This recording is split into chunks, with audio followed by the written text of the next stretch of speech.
Hello నమస్తే welcome to Aparna educational channel 9th May 2020 the Hindu editorial explanation in తెలుగుకి స్వాగతం.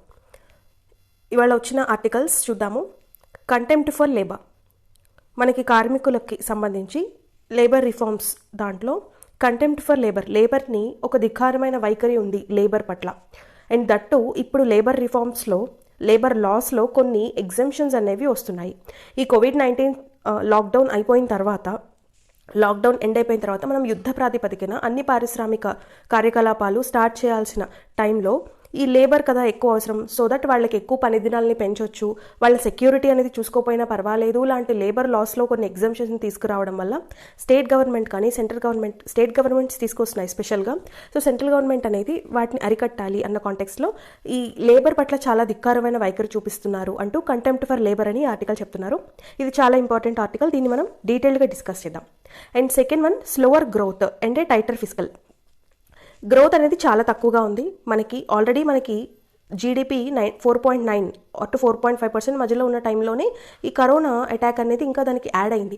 So that మనకి ఇంకా జీడిపి గ్రోత్ తగ్గుతుంది ఖచ్చితంగా. సో అది ఇలా తగ్గుతున్నప్పుడు ఫిస్కల్ స్టిమ్యులస్ ఏ విధంగా ఉండాలి, 2019-20కి ఇలా ఇంత అని చూసుకున్నప్పుడు దాన్ని బట్టి 2020-21కి ఎలా ఇది రిఫ్లెక్ట్ అవుతుంది అన్న కోణంలో ఏమేం చేయాలి, అది పెంచడానికి కనీసం ఆ మాత్రమన్నా మెయింటైన్ అవ్వడానికి ఏం చేయాలి అని కొన్ని ప్రణాళికలు అనేవి చెప్తున్నారు. రిటైర్డ్ మన ex RBI governor C Rangarajan గారు అండ్ డికే శ్రీవాత్సవ, ఆయన ex economic adviser prime minister ఆఫీస్కి. సో ఇది చాలా ఇంపార్టెంట్ ఆర్టికల్, దీన్ని మనం డీటెయిల్గా డిస్కస్ చేద్దాం. ఓకే, ఈ 2 ఆర్టికల్స్ మనం ఇవాళ డీటెయిల్గా డిస్కస్ చేస్తున్నాము. నెక్స్ట్ ఆర్టికల్ వచ్చేసి ఎరాడికేట్ ఇట్, అంటే దాన్ని సమూలంగా నిర్మూలించండి అని చెప్తున్నారు. దేన్ని, సౌత్ సూడాన్ యొక్క డెసిషన్ ఏదైతే ఉందో టు ఎండ్ ఫిమేల్ జెనిటల్ మ్యూటిలేషన్ని ఎండ్ చేయాలి అన్న సుడాన్ తీసుకున్న decision builds on its political transition. పొలిటికల్గా సౌత్ సూడాన్లో గవర్నమెంట్ డిక్టేటర్షిప్ నుంచి డెమోక్రసీకి ట్రాన్స్ఫర్ అవుతుంది. ఇట్స్ నాట్ కంప్లీట్లీ ఇంకా డెమోక్రసీగా అవ్వలేదు, but still all the thoughts are transferred into dictatorship to democracy, right? So ఆ టైంలో ఈ సాంఘిక దురాచారం ఏదైతే ఉందో ఫిమేల్ జెనిటల్ మ్యూటిలేషన్, సో అది ఆపాలని ఖచ్చితంగా దానికి వ్యతిరేకంగా స్ట్రాంగ్ లా అనేది తీసుకొచ్చారు. అసలు ఫిమేల్ జెనిటల్ మ్యూటిలేషన్ అంటే ఏంటో ఒకసారి చూద్దాం. Female genital mutilation involves the partial or total removal of external female genitalia or other injury to the female genital organs for non-medical reasons. అసలు ఎటువంటి పర్టికులర్ మెడికల్ రీజన్ అనేది లేకుండా కేవలం ఒక సాంఘిక దురాచారం ఏదో వాళ్ళ ఆచారం అన్న పేరుతో ఫిమేల్ జెనిటల్ ఆర్గాన్స్ని ఇంజ్యూర్ చేయడము లేదా రిమూవ్ చేయడము, ఎక్స్టర్నల్గా ఉన్న పార్ట్స్ని రిమూవ్ చేయడము, సో అంత దారుణమైన పని చేస్తున్నారు. So the practice has no health benefits, ఎటువంటి హెల్త్ బెనిఫిట్స్ అనేవి లేవు for girls and women. Female genital mutilation can cause severe bleeding and problems urinating, bladder cysts, infections as well as complications in childbirth, increased risk of newborn deaths also. So more than 200 million girls, till now its number is inta ghoramaina number chudandi, more than 200 million girls and women alive today have been cut in 30 countries in Africa, the Middle East and Asia where female genital mutilation is concentrated. ఆఫ్రికాలోనే కాదు, middle east, ఏషియాలో కూడా ఈ సాంఘిక దురాచారం అనేది ఉంది. దీనికి బలైపోయిన వాళ్ళు ఇప్పటివరకు 200 million మంది. ఎంత ఘోరం చూడండి. FGM is mostly carried out on young girls between infancy and age 15. Infants నుంచి 15 years లోపు మధ్యలో వాళ్ళనే చేస్తున్నారు. ఎటువంటి రీజన్ లేదు, ఏదో వాళ్ళ ఆచారం అన్న పేరుతో చేస్తున్నారు ఇదంతా. FGM is a violation of human rights of girls and women. So ఇందులో ఫస్ట్ ప్రాబ్లం ఏంటంటే, ఫస్ట్ ఇది human rights violation, second one gender discrimination, third one ఇది ఒక సాంఘిక దురాచారం, right? WHO is opposed to all forms of FGM. WHO, world health organization, కంప్లీట్గా oppose చేసింది ఈ FGMని. Is opposed to health care providers performing FGM, medicalization of FGM, right? Treatment of health complications of FGM in 27 high prevalence countries cost $1.4 billion per year. So అంత ఘోరంగా ఇది ఉంది. దీనివల్ల వచ్చే ఎఫెక్ట్స్ ఇంకా చాలా ఘోరంగా ఉంటాయి. ఏంటవి, ఎవరికైనా ఒక ఉమెన్కి ఆర్ ఒక గర్ల్కి ఈ పని చేసినప్పుడు సివియర్ పెయిన్, ఎక్సెసివ్ బ్లీడింగ్ వస్తుంది, జెనిటల్ టిష్యూ స్వెల్లింగ్ అవుతుంది, fever, infections, urinary problems, wound healing problems, injury to surrounding genital tissues, అది ఇంకా పాకిపోతుంది, ఒక షాక్కి గురవుతారు. ఆ షాక్లో కొంతమంది చనిపోయిన వాళ్ళు కూడా ఉన్నారు. సో దీన్ని ఎరాడికేట్ చేయమనేది చాలా చాలా అవసరం. సో ఇక్కడ సూడాన్ అనేది ఒక మంచి నిర్ణయం తీసుకుంది. ఈ ఫిమేల్ జెనిటల్ మ్యూటిలేషన్ అనే దాన్ని ఎరాడికేట్ చేయడానికి ఒక గట్టి లా తీసుకురావడం ద్వారా. సో అది చాలా హర్షించదగ్గ విషయం. సో ఇక్కడ లాస్ట్లో ఏమని ఇచ్చారంటే, ఇక్కడ ఒక లాని తీసుకురావడం ఎంత ఇంపార్టెంటో ఆ లాని ఎన్ఫోర్స్ చేసేలాగా చేయడం అంతకన్నా ముఖ్యమైన విషయం. సో లాని తీసుకురావడమే కాదు, దాన్ని ఎన్ఫోర్స్ చేయాలి కూడా. ఫర్ ఎగ్జాంపుల్, మన దగ్గర బుక్స్ ఉండడమే కాదు, అది దాన్ని చదవడం కూడా ముఖ్యమే. So in the same way లాని తీసుకురావడం మాత్రమే కాదు, అది ఎన్ఫోర్స్ చేయడం కూడా చాలా చాలా ఇంపార్టెంట్. సో ఈ లా అనేది ఒక స్ట్రాంగ్ లా వచ్చింది, దానికి కొంత పనిష్మెంట్ ఇవ్వాలి అని చెప్పి స్ట్రాంగ్గా ఫిక్స్ అయ్యారు. సో ఈ ఎగ్జిస్టింగ్ లెజిస్లేషన్ ఏదైతే ఉందో దానికి సంబంధించి విగరస్గా అవేర్నెస్ క్యాంపెయిన్స్ అనేవి క్రియేట్ చేయాల్సిన అవసరం ఉంది. ఈ కెన్యా ఇలాంటి అన్ని కంట్రీస్లో ఇవన్నీ జరుగుతున్నాయి. సో అన్ని కంట్రీస్లోనూ ఈ ప్రివాలెంట్గా ఉన్న దీన్ని, ఈ బ్రూటల్ ప్రాబ్లమ్ని వైలేట్ చేయాల్సిన అవసరం ఉంది, రైట్? సో అది ఈ ఎడిటోరియల్లో చెప్తున్నారు. నెక్స్ట్ ఇక్కడ shaping India's response in a global hinge moment. ఇది ఈ ఆర్టికల్ రాసింది శివశంకర్ మీనన్, ఈయన ex national security adviser. Okay, so నాకు ఈ ఆర్టికల్ నార్మల్, ఇది ఎకానమీకి సంబంధించిన ఆర్టికల్ జనరల్గా, ఆర్ ఇంటర్నేషనల్ రిలేషన్స్కి సంబంధించి. అయితే ఈ గ్లోబల్ స్లోడౌన్ ఎకనామికల్కి సంబంధించి ప్లస్ ఇంటర్నేషనల్ రిలేషన్స్కి సంబంధిస్తూ కొంత నాకు స్పిరిచువల్గా కూడా అనిపించింది. ఎందుకంటే ఫస్ట్ ఇక్కడ ఏం చెప్పారు, ఇండియా అనేది the most important improvements concern in it's national security structure and their work and flexibility in thinking అనేది మార్చుకోవాల్సిన అవసరం ఉంది. ఇండియా థింకింగ్ గురించి ఇక్కడ మాట్లాడారు. అంటే ఇండియా అనేది ఆప్టిమిస్టిక్గా ఉండాల్సిన అవసరం ఉంది. ఫర్ ఎగ్జాంపుల్, ఇప్పుడు యునైటెడ్ స్టేట్స్కి చైనాకి మధ్య కొంత ప్రాబ్లం అదైతే ఉంది, ఇప్పుడు పెరిగింది కోవిడ్తో. సో ఆల్మోస్ట్ చైనాతో అన్ని కంట్రీస్కి కొంత ప్రాబ్లం పెరిగినప్పుడు ఇండియా అనేది చాలా స్ట్రాటజిక్గా స్టెప్స్ వేయాల్సిన అవసరం ఉంది. ఈ టైంలో ఆప్టిమిస్టిక్గా ఆలోచించాలి, దాని సెల్ఫ్ ప్రాబ్లమ్స్ని ఫస్ట్ సాల్వ్ చేసుకోవడానికి ట్రై చేయాలి. ఫస్ట్ ఇండియా గ్లోబల్ టీచర్గా అవ్వాలి. India should be a global teacher as per Narendra Modi.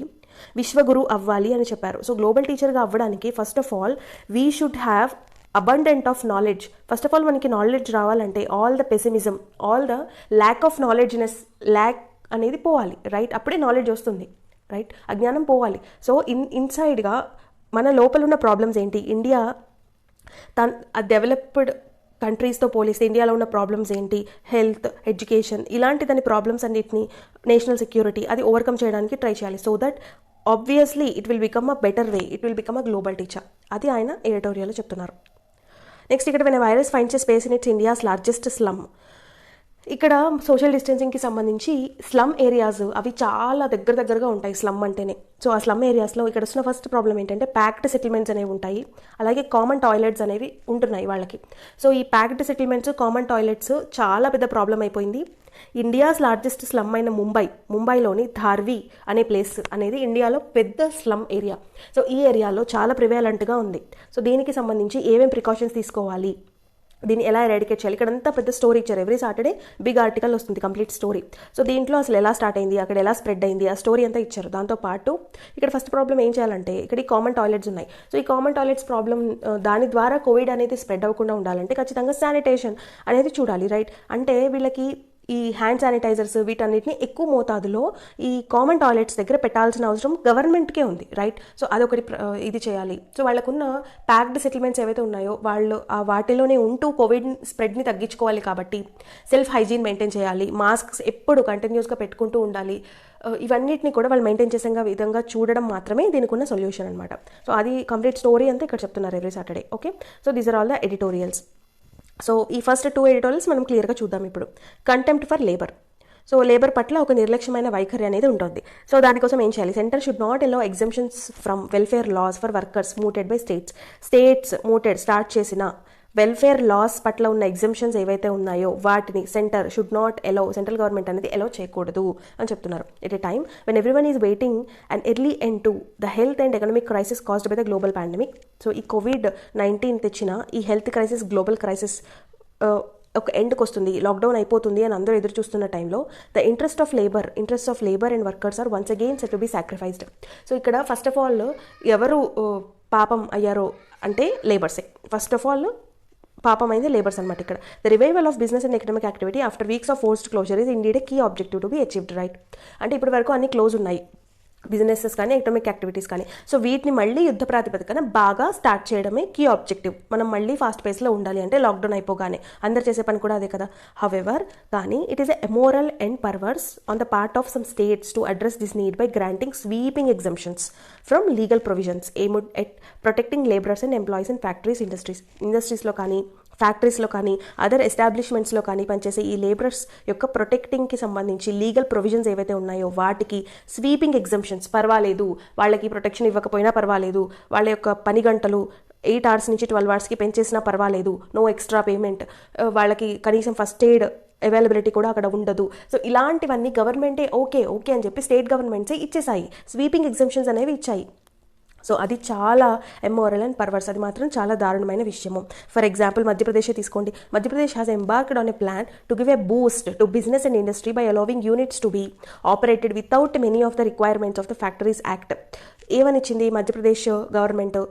Shivraj Singh Chouhan chief minister చెప్పారు. ఏమని? 12 గంటలు 8 నుంచి 12 వరకు 12 hours పెంచేసామన్నారు. 8 బదులు. తర్వాత అంటే వీక్లీగా వాళ్ళు చేయాల్సిన అవర్స్ 72 hours పనిచేయాలి. ఇవన్నీ చెప్పారు.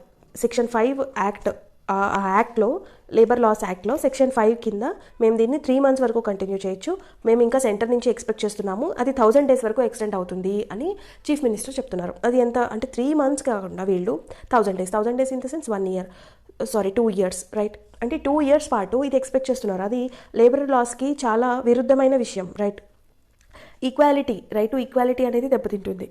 So however this exemption can only be during a public emergency. ఇక్కడ ఎగ్జంప్షన్స్ అన్నీ ఎప్పుడు ఇవ్వాలి? పబ్లిక్ ఎమర్జెన్సీ, సెక్యూరిటీ థ్రెట్స్ ఏమైనా ఉంటే, ఎక్స్టర్నల్ అగ్రెషన్స్ ఏమైనా ఉంటే కంట్రీకి, అలాంటి టైంలో ఇవ్వాలి.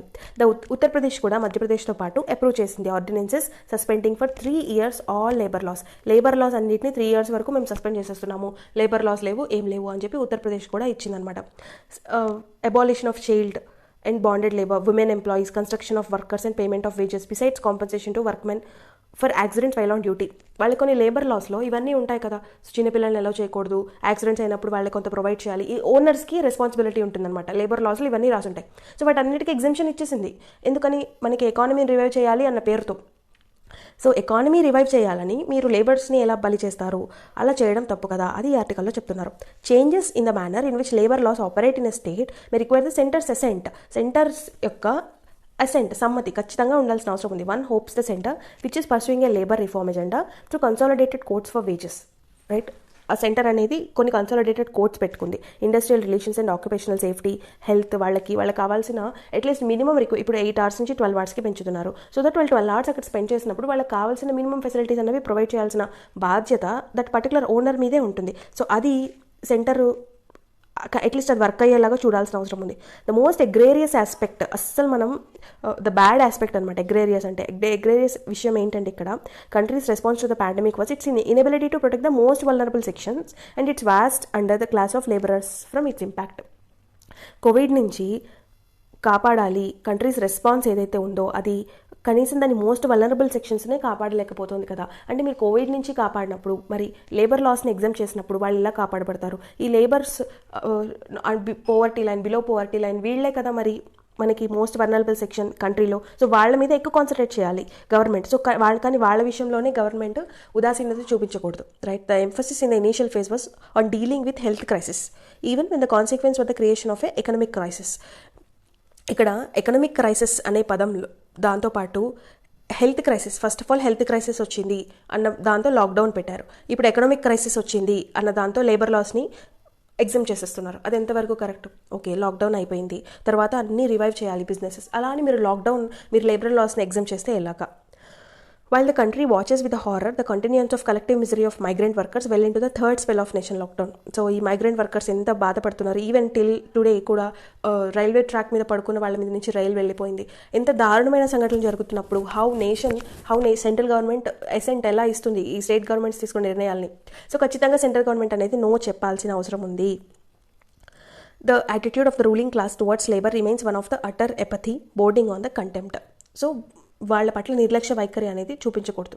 Why else would a government relieve factors of even elementary duties such as providing drinking water. వాళ్ళకి కావాల్సిన కనీస అవసరాలైనా ఇవ్వాలి కదా. Drinking water, first aid boxes, protective equipment ఇలాంటివన్నీ ఉండాలి. Suspect requirements such as cleanliness, ventilation, lighting, canteens, rest rooms, creches, so ఇవన్నీ కూడా ఇవ్వాల్సిన అవసరం ఉంది. రైట్. నా ఇది కంప్లీట్గా ఎకానమీకి సంబంధించిన ఎడిటోరియల్. సో ఈ ఎడిటోరియల్లో గ్రోత్ స్లోగా ఉంది. రైట్. ఇది చాలా చాలా ఇంపార్టెంట్, చాలా నీట్గా ఇచ్చారనమాట ఇక్కడ. సో ఇది మనం క్లియర్గా ఒకసారి చూద్దాం. The impact of COVID-19 will be debilitating for the global as well as the Indian economies. Right. So impact అనేది COVID-19ది చాలా ఎక్కువగా ఉంది. So various institutions have assessed India's growth prospects for 2020-21. చాలా ఇన్స్టిట్యూషన్స్ ఇండియా గ్రోత్ ఇలా ఉంటుంది ఎప్పుడు, this is 2020, that means 2019-20కి కాదు, 2020-21కి చెప్తున్నారు. ఏమని, 0.8% నుంచి 4% లోపు ఉండొచ్చని ఫిచ్ చెప్పింది. ఏడీబీ, ఏషియన్ డెవలప్మెంట్ బ్యాంక్ చెప్పింది. నెక్స్ట్ ఈ వైడ్ రేంజ్ ఏదైతే ఉందో దాన్ని ఒక కొలిక్కి తీసుకొస్తున్నారంటే 0.8 నుంచి 4%లో ఎక్కడైనా ఉండొచ్చు అనే దాని నుంచి ఒక కొలిక్కి తీసుకొస్తున్నారు. IMF చెప్పింది 1.9% ఉంటుందని, చైనాదేమో 1.2% ఉంటుందని చెప్పింది, గ్లోబల్ గ్రోత్ ఏమో 3% ఉంటుందని చెప్పింది. Okay, IMF, international monetary fund. So ఇలా ఉన్నప్పుడు ఈ స్ప్రెడ్ని కంటైన్ చేయడంలో ఈ గ్రోత్ ప్రాస్పెక్ట్స్ ఎలా ఉన్నాయి అని ఇక్కడ చెప్తున్నారు. ఇండియా స్లైడ్కి past tense slid. India slid into the novel corona virus crisis on the back of persistent economic slowdown. Already మనం ఎకనామిక్ స్లోడౌన్లో ఉన్నాం కదా. మనకి ఇంతకుముందు 6 ఇయర్స్లో కనిపించినంత అన్ఎంప్లాయ్మెంట్ ఇప్పుడు కనిపించింది. ఇంతవరకు ఎప్పుడు అని రానంత తక్కువ గ్రోత్ ఇప్పుడు వచ్చింది, 4.5%. ఆల్మోస్ట్ 1994 తర్వాత ఇంత తక్కువ గ్రోత్ రావడం ఇప్పుడే మొదటి అని చెప్పి. సో ఇలా ఉన్న టైంలో కరోనా అనమాట, మళ్ళీ దీని దెబ్బ మీద దెబ్బ అన్నట్టు కరోనా వచ్చింది. సో అదే చెప్తున్నారు. సో ఈ క్రైసిస్లోకి వెళ్ళిపోయింది. ఆల్రెడీ ఎకనామిక్ డౌన్ స్లైడ్లో ఉన్న ఇండియా మళ్ళీ ఈ కరోనా వైరస్ క్రైసిస్లోకి జారిపోయింది. So there was a sustained fall in the saving and investment rates. Saving rates తగ్గిపోయాయి, ఇన్వెస్ట్మెంట్ రేట్స్ తగ్గిపోయాయి. So 1920 there was a contraction in the central gross tax in the first. ఇక్కడ ఏం చెప్తున్నారంటే first 2019-20ది చూస్తాము. దాన్ని బట్టి ఏవి పెరుగుతాయి, ఏవేవి తగ్గుతాయి, ఏ ఇండస్ట్రీస్ ఇప్పుడు కరోనా వైరస్ వల్ల ఎక్కువగా దెబ్బతిన్నాయి, దాన్ని బట్టి అసెస్ చేద్దాము, ఒక టేబుల్ డ్రా చేద్దాము అంటున్నారు. Okay, we examine the growth prospects for 2021 from the output side, making reference to real gross value added. Okay, gross value added ఏంటి అంటే మనం ఏదైనా ఒక కంట్రీకి సంబంధించి జీడిపి కౌంట్ చేస్తున్నప్పుడు మనం యూజ్ చేసే టూలే ఈ గ్రాస్ వాల్యూ యాడెడ్. ఏంటి గ్రాస్ వాల్యూ యాడెడ్ అంటే total goods and services or the total profit. Okay, total goods and services we got, one country gives minus a total goods and services లోంచి all the cost of input or raw material. Cost of input or raw material తీసేస్తే వచ్చేదే gross value added. Okay, what is gross value added? Total goods and services provided minus the cost of input. Okay, input or raw material, that is called as gross value added. So ఈ gross value added ని base చేసుకొని ఏవి ఎలా perform చేశాయి, ఈ జీవీఏని 8 broad సెక్టర్స్గా divide చేశారు. ఏమని divide చేశారంటే ఇక్కడ చూడండి, A, B, C, D అని డివైడ్ చేశారు. ఏ అంటే తక్కువ ఎఫెక్ట్ అయినవి ఈ కోవిడ్ లాక్డౌన్ వల్ల, B అంటే D అంటే అన్నిటికన్నా ఎక్కువ ఎఫెక్ట్ అయినవి లాక్డౌన్ వల్ల బాగా నష్టపోయినవి, B అంటే కొంచెం తక్కువ ఎఫెక్ట్ అయినవి, C అంటే ఎఫెక్ట్ అయినవి, D అంటే బాగా ఎక్కువ ఎఫెక్ట్ అయినవి. ఓకే, ఇక్కడ ఎగ్జాంపుల్ తీసుకున్నారు. అగ్రికల్చర్, ఫారెస్ట్రీ, ఫిషింగ్ అనేది అంత కాదు. ఓకే, అది బేసిక్ కాబట్టి. బాగా ఎఫెక్ట్ అయింది ఏంటి, ట్రేడ్, హోటల్స్, ట్రాన్స్పోర్ట్, కమ్యూనికేషన్, ఇవన్నీ బాగా ఎఫెక్ట్ అయ్యాయి.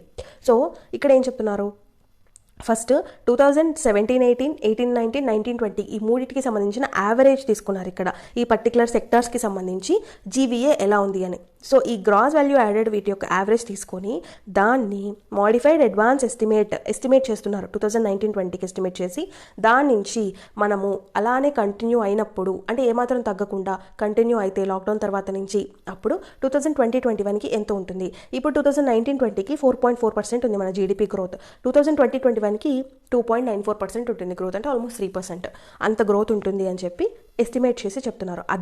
అది కూడా మనం చాలా బలోపేతంగా ఫిజికల్ స్టిమ్యులస్ సెంటర్ ఇచ్చినప్పుడు మాత్రమే. అది కూడా చాలా చాలా క్లియర్గా చెప్పారు, సెంటర్ మనకి ఇచ్చినప్పుడు మాత్రమే. ఇక్కడ ఏమేమి చెప్పారు అంటే ఇక్కడ చూడండి, క్యాలిబ్రేటింగ్ పాలసీ సపోర్ట్, మనకి దట్టు అది కూడా ఎప్పుడు వస్తుంది, ఆ 2.94% కూడా పాలసీ సపోర్ట్ ఇచ్చినప్పుడు మాత్రమే. ఏమేం పాలసీ సపోర్ట్స్ మనకు ఉన్నాయి దాన్ని క్యాలిబ్రేట్ చేస్తున్నారు. Example, monetary policy support RBI ఎప్పుడు చేస్తుంది కదా, అంటే ఏం చేస్తుంది, రెపో రేట్స్ని తగ్గిస్తుంది. అంటే the rate at which bank lends to RBI lends to bank, right. RBI బ్యాంక్స్కి మనీ ఇస్తుంది, దానికి ఇంట్రెస్ట్ జమ కడుతుంది, ఆ ఇంట్రెస్ట్ని రెపో రేట్ అంటాం. మళ్ళీ బ్యాంక్స్ రివర్స్ ఆర్బీఐ దగ్గర మనీ దాస్తాయి, దానికోసం ఆర్బీఐకి కొంత ఇంట్రెస్ట్ పే చేస్తాయి, దాన్ని రివర్స్ రెపో రేట్ అంటాం. ఈ రెపో రేట్ని రివర్స్ రెపో రేట్ని పెంచుతూ తగ్గిస్తూ ఉండడం ద్వారా ఈ మానిటరీ పాలసీ అనే దాన్ని ఆర్బీఐ చేస్తూ ఉంటుంది, రైట్. అలానే క్యాష్ రిజర్వ్ రేషియో, బ్యాంక్స్ దగ్గర ఉన్న క్యాష్ రిజర్వ్స్కి సంబంధించి, సో వాటిని రీసెంట్గా 4.4%కి రెపో రేట్ని, రివర్స్ రెపో రేట్ని 3.7%కి, అలాగే క్యాష్ రిజర్వ్ రేషియోని సిఆర్ఆర్ అంటారు, అది 3%కి తగ్గించింది. సో అలాగా ఇది ఈ పని చేస్తూ ఉంటుంది ఎవరు, reserve bank of India. So the reserve bank of India has also opened several special financing ఫెసిలిటీస్ని కూడా ఓపెన్ చేసింది. ఈ యాక్షన్స్ అన్నీ కూడా పాజిటివ్ ఇంపాక్ట్ చూపిస్తాయి అవుట్పుట్ మీద only after lockdown is lifted. Lockdown lift చేసిన తర్వాత మాత్రమే మనకి పాజిటివ్ అవుట్పుట్ అనేది కనిపిస్తుంది అవుట్పుట్లో.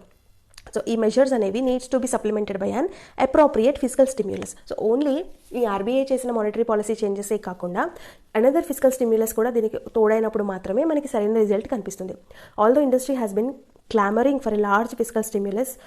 ఆల్రెడీ ఇప్పుడు మనకున్న ఇండస్ట్రీ అంతా కూడా క్లామరింగ్ అంటే ఎగ్జాక్ట్ మీనింగ్ ఆర్తనాదాలని, అంటే దాని యొక్క బాధతో కూడిన అరుపులు. సో ఆర్తనాదాలు ఏవైతే ఉన్నాయో for a large physical stimulus మాకు ఫినాన్షియల్గా సపోర్ట్ కావాలి, ఫిజికల్ స్టిమ్యులస్ మాకు బలం కావాలి ఫినాన్షియల్గా.